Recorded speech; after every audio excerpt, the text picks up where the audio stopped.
গভীর রাতে ঘুম থেকে ওঠে আমি দাদার রুমের জানালা দিয়ে দেখতে পেলাম দাদা আমার সাথে কেমন জানি অদ্ভুত আচরণ করছে।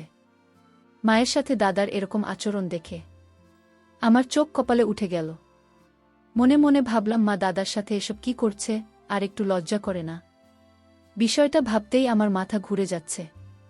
একটু পর আমি দেখতে পেলাম মা যেন কিসের নেশায় পাগল হয়ে বলছে, শ্বশুরমশাই, আমার আকাশে এখন প্রবল বেগে ঘূর্ণিঝড় বয়ে যাচ্ছে, আপনি আমাকে একটু শান্ত করেন, আমার আর সহ্য হচ্ছে না। তারপর মায়ের কথা শুনে আমার দাদাও যেন পাগলের মতো মায়ের ঘূর্ণিঝড় থামানোর জন্য যা করল, তা শুনলে বন্ধুরা তোমাদের মাথা ঘুরে যাবে। বন্ধুরা, গল্পটি অনেক ইন্টারেস্টিং। আশা করি তোমরা পুরো গল্পটি খুব মনোযোগ সহকারে শুনবে। তবে গল্পটি শোনার পূর্বে বন্ধুরা, তোমাদের নিকট আমার ছোট্ট একটি অনুরোধ, তোমরা দয়া করে আমার চ্যানেলটিকে সাবস্ক্রাইব করে আমাকে সাপোর্ট করবে। হ্যালো বন্ধুরা, আমি সামিয়া সাহা। আমার ডাক নাম সামিয়া। আমার বর্তমান বয়স 25।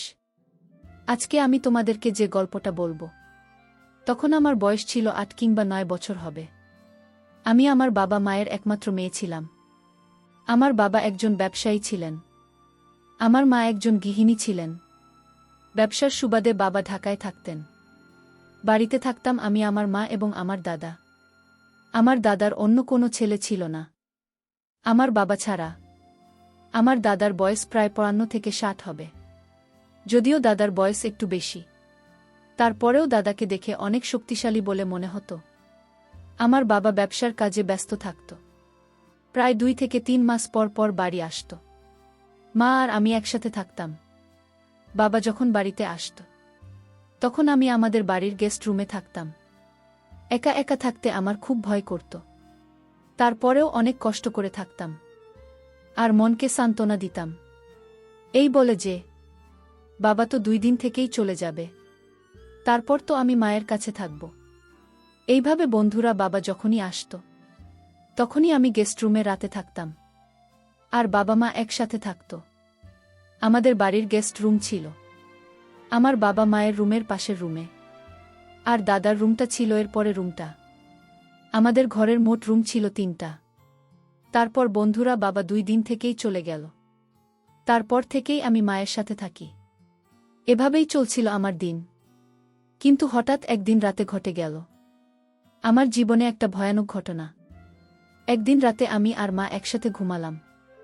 হঠাৎ কিসের যেন শব্দে আমার ঘুম ভেঙে যায়। ও মা, ঘুম থেকে উঠে দেখি মা আমার পাশে নেই। বন্ধুরা, আমার মায়ের পরিচয় তা তোমাদের আগের দিই। আমার মা একজন মধ্যবয়সী নারী ছিল। মার বয়স ছিল তখন 30 কিংবা 32 হবে আনুমানিক। মাকে দেখতে অনেক সুন্দরী ছিল। মা অনেক আবেদনময় ছিল বটে। আমি আর মা যখন টিভি দেখতাম, তখন মা শুধু রোমান্টিক ছবি দেখত। মার ইংলিশ ছবির প্রতি একটা অন্যরকম টান ছিল। যাই হোক বন্ধুরা, বলছিলাম, গভীর রাতে ঘুম থেকে উঠে দেখি মা বিছানায় নেই। আমি তখন অবাক হয়ে গেলাম আর মা মা বলে কাঁদতে লাগলাম। তখন হঠাৎ মা কোথা থেকে যেন দৌড়ে আসলো। কিন্তু মা যখন দৌড়ে আমার এখানে আসো, তখন আমি লক্ষ্য করলাম মা কেমন যেন হাঁপাচ্ছে আর ঘামছে, আর মাকে খুব অস্থির অস্থির লাগছে। আমি বললাম, মা তুমি কোথায় গিয়েছিলে? আমাকে একা রুমে রেখে মা বল, মা সামিয়া, এই তো আমি একটু ওয়াশরুমে গিয়েছিলাম। আমি বললাম, ও আচ্ছা মা, এরপর থেকে ওয়াশরুমে গেলে আমাকে নিয়ে যাবে। মা বলল, ঠিক আছে স্বামী। তার পরের দিন আবার আমি আর মা একসাথে ঘুমালাম। কিন্তু রাত যখন গভীর হল, তখন আবার আমার ঘুম ভেঙে যায়। কিন্তু ঘুম ভাঙার পর আমি আবার লক্ষ্য করলাম মা আমার পাশে নেই। সেদিনও আমি মাকে বললাম, মা তুমি আমাকে রেখে কোথায় গিয়েছিলে? তখন মা আমাকে বলল, মা সামিয়া, আমি ওয়াশরুমে গিয়েছিলাম। তারপর আমি মাকে বললাম, তোমাকে না, আমি বললাম রাতে ওয়াশরুমে গেলে আমাকে নিয়ে যেতে। ও বন্ধুরা, তোমাদেরকে তো আর একটা কথা বলা হয়নি। আমরা গ্রামে থাকতাম। ওয়াশরুমটা আমাদের মূল ঘরের বাইরে ছিল, অর্থাৎ আমাদের বাড়ির পিছনে ছিল। তো যাই হোক বন্ধুরা, তারপর আমি মাকে বললাম, তোমাকে না বলেছিলাম ওয়াশরুমে গেলে আমাকে নিয়ে যেতে। আমার কথা শুনে মা একেবারে চুপ হয়ে থাকত। পরের দিন ও বন্ধুরা একই অবস্থা। তারপর মা যখন রুমে আসত তখনই মাকে একেবারেই এলোমেলো অবস্থায় দেখা যেত। মাকে সত্য বলেও আমি কোনো কিছুই করতে পারি নাই। বন্ধুরা তখন আমার বয়স ছিল মাত্র ৮ বছর। খুব একটা বেশি বুঝতামও না। তারপরও আমি চিন্তা করলাম, মা প্রতিদিন কোথায় যায়, কি করে, আমাকে বিশ্বাস খুব ভালো করে জানতে হবে, বুঝতে হবে। আমি কোনো কিছু বললে মা কোনো উত্তর দেয় না কেন, বিষয়টা নিয়ে অনেক চিন্তায় পড়ে গেলাম আমি। মাঝে মাঝে মনে হয়েছিল আমি বাবার কাছে বিশ্বাসের করি। তারপর ভাবলাম, না, যদি বাবার কাছে শেয়ার করি তাহলে হয়তো মা আমাকে বকা দিবে। তাই চিন্তা করলাম, যেভাবে হোক আমাকে রহস্য খুঁজে বের করতে হবে। মা প্রতিদিন কোথায় যায়, কি করে, তা আমাকে জানতেই হবে। এভাবে প্রায় ১ মাসের মতো আমি বিশ্বের সাথে লক্ষ্য করলাম আর এর রহস্য খুঁজে বের করার জন্য চেষ্টা করলাম। কিন্তু আমি কোনোভাবেই এর রহস্য খুঁজে বের করতে পারছিলাম না। একদিন আমি চিন্তা করলাম, আজকে আর ঘুমাব না। আজকে আমি ঘুমের ভান করে পড়ে থাকব। দেখব মা কোথায় যায়, যদি আমার ঘুম বেশি, তারপরে আমাকে কষ্ট করে হলেও এর রহস্য খুঁজে বের করতে হবে। পরের দিন আমি আর মা একসাথে ঘুমালাম। আমি ঘুমের ভান ধরে রইলাম। রাত যখন গভীর হল তখন আমি লক্ষ্য করলাম মা আমাকে যাচাই করছে আমি ঘুমিয়েছি কিনা। আমিও খুব ভালো করে ঘুমের অভিনয় করলাম। তারপর দেখি মা আস্তে আস্তে বের হয়ে যাচ্ছে। আমিও খুব আস্তে আস্তে করে উঠলাম। উঠে আমার পেছনে পেছনে যাওয়া শুরু করলাম। কিন্তু আমি রুম থেকে বের হতে না হতেই আর মাকে খুঁজে পেলাম না। মা কোথায় যেন চলে গেল। বিষয়টা আমার কাছে খুব বিস্ময়ের মতো মনে হলো। সেদিন রাতে ওয়াশরুমে, আমাদের বাড়ির প্রায় সকল জায়গায় খুঁজলাম, কিন্তু কোথাও মাকে খুঁজে পেলাম না। তারপর আমি আমার বিছানায় সে ঘুমের ভান করে পড়ে রইলাম। ঘণ্টা ৩ পরে আমি লক্ষ্য করলাম কোথা থেকে যেন মা হাতি এসেছে। আমি সেদিন আর কিছু বলিনি, ঘুমের ভান করে পড়ে রইলাম। ভাবলাম আজকে যেহেতু চলে গেছে, কালকে বিশ্বাসটা রহস্য খুঁজে বের করা যায় কিনা। পরের দিন আবারও মা রাতের অন্ধকারে, যখন গভীর রাত হল, তখন আমি অনুভব করলাম মা আস্তে আস্তে উঠে দরজা খুলছে। আমিও খুব দ্রুত গতিতে উঠে মায়ের পেছন পেছন গেলাম। মায়ের পিছন পিছন গিয়ে আমি খুব অবাক হয়ে গেলাম। দেখলাম মা দাদার রুমে গিয়ে ঢুকছে। আমি খুব হতবাক হয়ে যান আর চেষ্টা করলাম, এত রাতে মা দাদা রুমে কি করে। আমি দাদার রুমের দরজার পাশে গিয়ে চুপ করে দাঁড়িয়ে রইলাম। একটু পর আমি শুনতে পেলাম দাদা মা বলতে লাগল, আমার জান পাখি, তোমার আজকে আসতে এত দেরি হল কেন, তুমি জানো না? তুমি দেরি করে আসলে আমার খুব কষ্ট হয়। মা দাদাকে বলল, লক্ষ্মী, আমার রাগ করো না। দেখো না, এই মেয়েটাকে তো আমার প্রতিদিন ঘুম পাড়িয়ে তুই আসতে হয়, বোঝো না কেন জানো? তারপরও আমি দরজার পাশে দাঁড়িয়ে রইলাম। কিছুক্ষণ পর আমি বাহির থেকে অনুভব করলাম দাদা আর মা একসাথে শুয়ে কি যেন করছে, তার শব্দ পরিষ্কার আমার কানে ভেসে আসছে।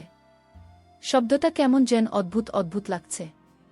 বন্ধুরা, তখন তো আমার বয়স কম ছিল, তাই শব্দের মর্মটা বুঝতে পারি নাই। এখন বুঝতে পারছি এই শব্দের মর্মটা। শব্দটা দুটি প্রাণের অন্তিম মুহূর্তের অজানা সুখের। যাই হোক বন্ধুরা, সেদিন আমার মনে খুব কৌতূহল জেগেছিল যে আমার ৭ বছর বয়সী দাদার সাথে আমার মা কি করে, তা আমাকে নিজের চোখে দেখতে হবে। তারপর বন্ধুরা অনেক চেষ্টা করেছিলাম ভিতরে কি হয় জানার, কিন্তু কোনো উপায় পাচ্ছিলাম না। অবশেষে দাদার রুমের জানালার এক পাশ দিয়ে দেখার একটি সুযোগ পেয়েছিলাম।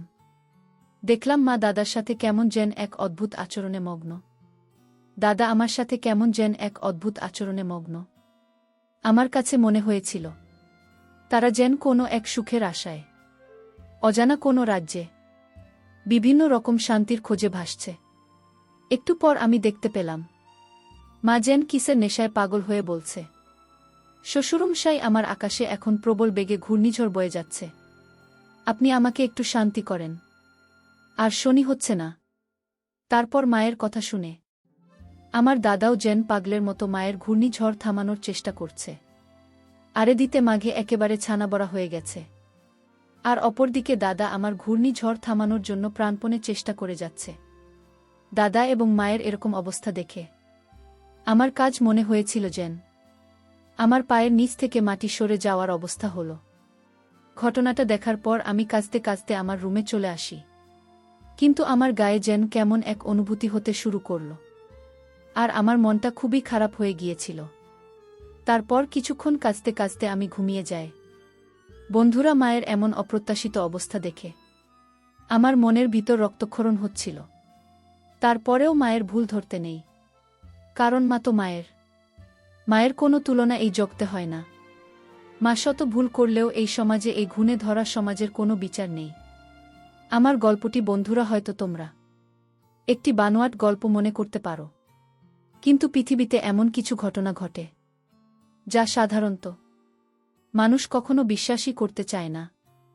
আমার ঘটনাটিও ঠিক সেই রকম ঘটনার মধ্যে একটি, যার রহস্য কোনো দিন কোনো মানুষ বের করতে পারবে না।